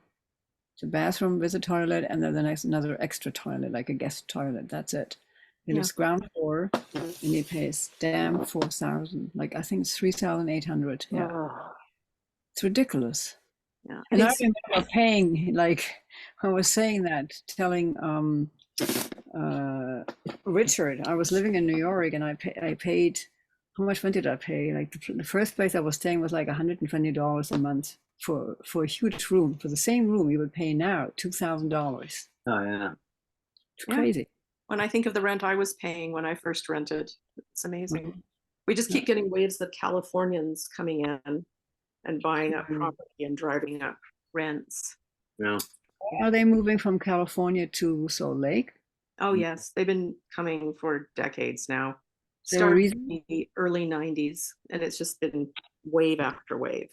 It's Do you driven know- all of the housing prices and rents and prices in general. But do you know the reason why? I Yeah. think it's part of the general churn of, people are sorting themselves politically. So the conservatives are moving to the so-called red states and the liberals are moving to the so-called blue states. I think that's part of it. We're getting a lot of conservatives out of California. Mhm. So is it considered the red state? Oh, yeah.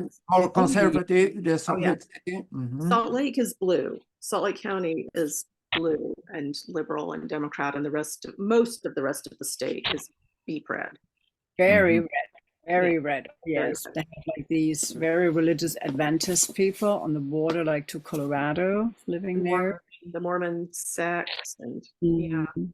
When Donald Trump was running the first time, it amused me that people were saying, well, maybe the Mormons will defeat him. The Mormons are so offended by him. And I said, Utah will go solidly for Donald Trump. Yes, indeed it did. They're Trump very someone- conservative. They're very loyal to I mean CIA and all that. That's Mormon Oh yeah, the people. CIA loves FBI. to recruit among the Mormons. I had interview. I had to get a top secret clearance to do my internship that first summer in Turkey. And the man who was interviewing me said, "Oh, the CIA would love you. You could walk right in. You have these research skills," because I had been doing genealogy for over a decade with my aunt and uncle who were devout Mormons. And he said, "You have those research skills, and the CIA does a huge amount of its recruiting, and the FBI, all kinds of government agencies did a lot of recruiting and probably still do in Utah." But it is changing. The church leadership doesn't have quite the sway that it did. The faithful are being affected by Trumpism and QAnon and all of these right-wing nut cults. And so they're not always following the leadership's directives now. It started to become apparent during the shutdown. They were ignoring a lot of the things that the church leadership were telling them to do because QAnon and Trump were telling them to do other things. Do you know where the Skyline Drive is, down in between Price and I think so. Oh yeah, we have a family cabin down there. in Springville? Yeah. I was up there with Charlie. We were camping in the van and stuff, and we found this spot that's like, way up on top of the mountains. That's the whole thing. It just goes all along the mountains, the top. And so we're like in the middle of nowhere, and I'm looking around, and I see this huge banner at the top of the pine trees, just huge, and it says Trump country. Oh, Someone Oh has my gosh. gone to the trouble of somehow getting to the top of the big pine trees and spanning in the middle of nowhere. They're pretty Trumpian. crazy. Yeah. Just insane. I mean, that's something, so for someone who is not from the US, coming to this country and you see all these hyper religious, like Catholic, or very often like very like Pentecostal, evangelical, Protestant signs saying like Jesus saves you, or this and this is evil, have you prayed today, and huge banners, I mean, it's like, people think Muslims are crazy. I think these people are just as crazy, and they're both God warriors. The one for the Christ, the other one's for Allah. I mean, it's pretty much the same thing, and that's the madness about religious people that have not really internalized ethics, but go by moral. That's There's the a phrase now, a term rather, in this country now, the Christian Taliban, which is used to describe those evangelicals. Yeah. Friendly fascists. We call them friendly fascists, but Christian Taliban is also good. Because Taliban means like God's warrior, so that's very good. Christian Taliban, yeah. Thanks for saying that. Yeah. Scary. Yes, I have MAGA people in my extended family. They love Trump. They're in the cult. I have newer family. It'll be a story for another time, but I have recently discovered siblings, some of whom are Pentecostals. I thought, wow, I spent my life among religious zealots in Utah, and now I have more relatives who are religious zealots somewhere else. And, yeah. It's very scary because these people are actually not afraid to use a weapon to kill those that are not on their side. No. Yeah. Just bad. There's a lot of them in the government too. Yes, and in the the armed forces and in the police forces. And there's a lot of censorship going on right now that is just very scary to me too. And it's particularly frightening that the apocalyptic thinking that they have, that there are people in positions of authority in the government who are like religious apocalypticals who think this is the end of days and that we need to bring it on so that we'll have the second coming. And these people are in the government. It's really terrifying. They're in our Congress. Mm-hmm. Lindsey Graham, I think, is they're everywhere. Yeah. I have a beloved uncle who is a devout Mormon, the one my mom's going on a road trip with. And I was blown away a few years ago when we were talking about environmental issues, and he was saying, well, it doesn't matter. It doesn't matter what happened to the earth, what happens to the earth, because we're going to get a new one. We're going to get, a new world. Like coming, we'll have a whole new planet. And of course, it goes beyond that. The Mormons believe that they're truly devout. If you've done everything, you've crossed all your T's, dotted all your I's, done all the temple hocus pocus. If you're male, you will get a planet of your own and you will be the god of that planet. When he told me that, I thought my brain would explode. And then I said, wait a minute, but I looked at my aunt. I'm like, what about you? What are you doing? Do you get a planet? No, she doesn't get a planet. Of course, it's Mormons. What are you talking about? And I said, well, so what are you doing? Well, he's being God. And she said, well, who do you think has to give birth to all those souls? I said, Aunt Bonnie, you're going to spend eternity giving birth? It's a horrible package deal. Why would you do that? And she said, oh, it's spiritual birth. It won't hurt. I said, still, giving birth. It's so ridiculous. It's just wacky. Yeah, it's like the 10,000 virgins and Yeah. and I mean, you have the same thing within radical. It's actually interesting because all religions have these maniacs, even the Buddhists have that. Like for example, in Myanmar, where it's like for the Rohingya people. So what's being said to the Muslim warriors there, to the Christian Buddhist warriors, is that if you for each Muslim you kill, there's one less rebirth. Yeah. Okay. And I mean, I don't know what the idea is within Jewish Orthodoxy, but I do know of my friends who grew up within Jewish Orthodoxy and who fled this whole system. They have also really bizarre beliefs, And then you have the Hindu, Nationalists. Hindu nationalists, and I mean, I've been a lot of times to India. That's probably the country, together with the U.S., that I have traveled, what I say, like visited the most, because I also studied in the U.S. as well as in India. So, and it scares me because all of these people who follow such a path are not awakened. Definitely not awakened. That's the problem. They live by moral. They don't live by something that they're really internalized. And they see you as the enemy and have no problem wiping you out. That's the fascism in them. Yeah. It's just growing and growing. It is. It really I is. don't know how to stop it, I really have no idea how to stop this. Because, for example, in Germany, like these pro-life people that run around in front of like abortion clinics in the US, they also run around here in Germany now for the last 10 years, and they are heavily sponsored by Americans, actually. Mhm. They spend billions of dollars for their campaigns.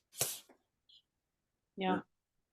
And then we have also another new phenomena, fairly new phenomena, and that is evangelization of Catholics within the Catholic Church. So like the whole mass service has become way more evangelical, like Pentecostal-like. So they start like hallelujah singing and raising their hands and all that, something that you wouldn't see in a regular, normal, decent Catholic church. Like a Baptist sort of thing. Yeah, so they like sort of like recruiting people there to become even better Catholics. Yeah. Yeah. And then there's the group, what is it? The group of very conservative, influential Catholics. It's the Latin for hand of Opus God. Dei. But Opus Dei. Opus Dei. Yeah, but And- it's different than the Opus Dei, like the evangelization within right. the Catholic Church is a And different. they've been getting people onto the Supreme Court. Yeah.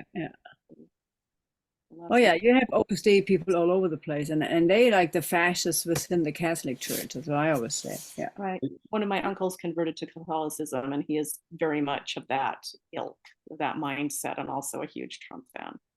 Are you saying Opus Dei? Opus Dei. Opus Dei, Work of yes. God. It's Oh. OPUSDEI. It's like the other words DI. Yes, it's Okay. Okay. we have one church here where I live in Cologne, where we have a strong Opus Dei congregation, and then we also have one church that has this Pentecostal thing all of a sudden built in there. There's a certain name for that, I didn't know them until a few weeks ago, because what I do for Easter is that I usually go to one particular Protestant church here in Cologne, but it's really, I would say these people are awakened Protestants, like really awake. And they do, like, they have concerts where people actually come to the stage. It's almost like an open mic event, and everybody can sing or say poetry, and it's very free, and nobody knows actually what will happen. So if you say, well, I hate the church, you say you hate the church, whatever, and you're not being kicked out. And so I went there, and the day after, because it was, what's the day called? Good Friday. I wanted to go actually to the church in the south of the city, but I couldn't make it. So because for the timing, so I went to the next church that I used to know very well, because they used to take care of the homeless people. And I went in there, and I was totally sort of like, how do you call that in English? I was puzzled because I didn't understand how they were celebrating. And then I found these flyers about what kind of church they are now. So they are Roman Catholic, but they are like part of the Roman Catholic evangelization segment. Yeah. So it's really bizarre, because they do more or less like evangelical singing, like hallelujah and whatever. Yeah, like this guitar and an orchestra, which is very unusual for, like, a Catholic church has a choir and it has the organ, and it does have like an orchestra, but you never have guitars. If you can find a guitar, then it's definitely Pentecostal. Yes. Yeah. So that scared me. Yeah, well, people can't find the direction within themselves, so they try to find like an anchor out there, and these anchors are very dangerous because they sort of like manipulate you. If you don't have a strong notion of a healthy I, you open for drugs, and the dopamine household is definitely being pushed when you go to such events. I mean, I've seen one documentary also in the US of these men becoming man again, right? So they fill up stadiums, and you see all these chubby men there. They look like huge babies, the way how they dress, and they're becoming man again. I think, well, yeah, what happened to you? They also love to do survivalist meetings out, run around in the woods with guns. And I think, oh, please. When society collapses, civilization falls, you are going to be mowed down among the first wave. I'll be right there with you, but do not deceive yourselves that all of you chubby people are going to become these warriors in the woods. You're going to go fast. I wonder, Jennifer, how do you cope with that? I mean, you live in a state that's very conservative, and I know Utah is sort of like a liberal place, but I mean, I'm sure you get across weird people there as well that are very religious. I do. I don't deal with a lot of religious people on a daily basis just because I'm in my little Salt Lake City Avenues liberal bubble. I do have those very religious people in my extended family, some of whom I'm very close to. I don't know. I mean, I guess because I've lived here all my life, I just have developed a shell. Just sort of take an anthropological interest and try to stay away. Diplomacy. Yeah, there's some of that. There's a tour that not right now, Temple Square is under all kinds of construction, but you can go to Temple Square where the Mormon temple is, and the tabernacle where the famous choir is, and be shown around by some missionary who's doing service. And I took some visiting poets there years ago, and the young woman showing us around was talking about the importance of family. She knew that they were from out of state. She had perceived that none of us were Mormons, and she was talking about family, and she turned and looked at us really doubtfully and said, do you have families? And we all laughed and said, yes. I said, we were not formed in petri dishes. We do have families, yes. They just think you're a different species. I tell people who are moving here, if they're moving here to go to the U or whatever, I have a cousin who might be moving here soon to join the U faculty. And I said, you need to be very careful about the neighborhood you end up in. Don't just let the realtor take you to what's popular, because you don't want to be stranded in this Mormon neighborhood where nobody's going to interact with you because you're not one of the group. So they definitely live in a bubble, their own bubble. Yeah, and they don't, my cousin's daughter is about to go to college, so she wouldn't be affected, but people get there with their kids, and like the other kids don't want to play with their kids, or if they do, they immediately start indoctrinating them, and their kids want to go to church. And you don't get invited to dinner, you don't have people accept your invitations. It's really difficult. I don't deal with that where I live. When I was a kid, my folks moved from Salt Lake to a small town in the Teton Valley, Victor, Idaho, and they bought a general store. That was what that was going to be their income and stuff. And before we got there, the Mormons got on the phone and called around to everyone, letting them know that we were not Mormon and that they should not shop at their place. Oh, So yeah, that's what they're like, and they are a big voting bloc. That's why every time it's going to be someone with an R at the end of their name that they vote for. Yeah. Yeah. It doesn't. My uncle never liked, the one I'm close to, never liked Trump, but he voted for him the first time because he was the Republican. He did not vote for him the second time, but he did the first time. And we were impressed that he didn't vote for him the second time. Indeed. You guys, I have to go. I'm me right? too. Something I Me need to too. do. Yeah. Me too. Thank you so much, Jennifer, Yeah. and all of you. That's And we'll see you great. next week Yep, for thank cat you. stories. Yeah. See you in a Jennifer. week. Next That'll be fun. I'm So looking. Jennifer, Yeah, I'm so looking Jennifer, forward to it. so I Cool. say, hold on, my Turkish, hold on. I will say, Teşekkür ederim and Allah'a ısmarladık. Güle güle. Yeah, exactly. I've heard of osmology. I said thank you and bye bye, actually, and see you again. And she said bye bye, something like this. What is osmologic? What is that? Allah'a ısmarladık. Alasmaladik. Yeah. That means God be with you, something like that. I think so. I have heard I think I that. can probably translate that better than me. And gule gule is like, actually, gul means rose or luck. So it means like, Güle güle is like laughingly, like go, like you're saying, go laughingly. You respond güle güle. Like Melodic is like kind of like go with God, and then your response is like laughingly, joyfully. because the Oh.